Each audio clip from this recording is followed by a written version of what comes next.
The headlines today read, 3 soldiers dead in Iraq. The headlines tomorrow read, a soldier takes his own life as PTSD plagues those returning from combat. These are fictitious headlines, but how could you tell?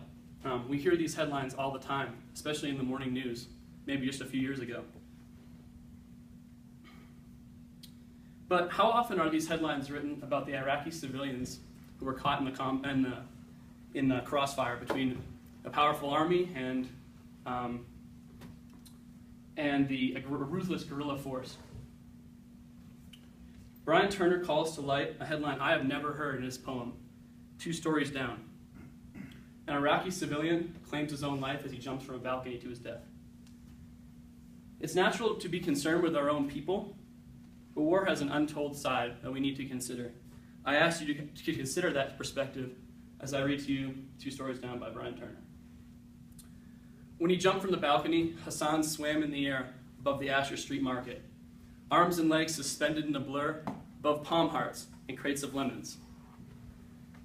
Not realizing just how hard life fights sometimes, how an American soldier would run to his aid there on the sidewalk, trying to make sense of Hassan's broken legs, his screaming, trying to comfort him with words and an awkward music of stress and care. A soldier he'd startled by stealing the knife from its sheath, the 2 of them struggling over the blade until the blood groove sunk deep, and Hassan whispered, "Shukran, Sadiq, Shukran." Thank you, friend. Thank you. Now, there are always 2 sides in a war. It's tough to be on one side and think of the other side. But I picture Hassan as the father of a dead son who maybe died in a car bombing that was intended for American patrol, just caught in the crossfire.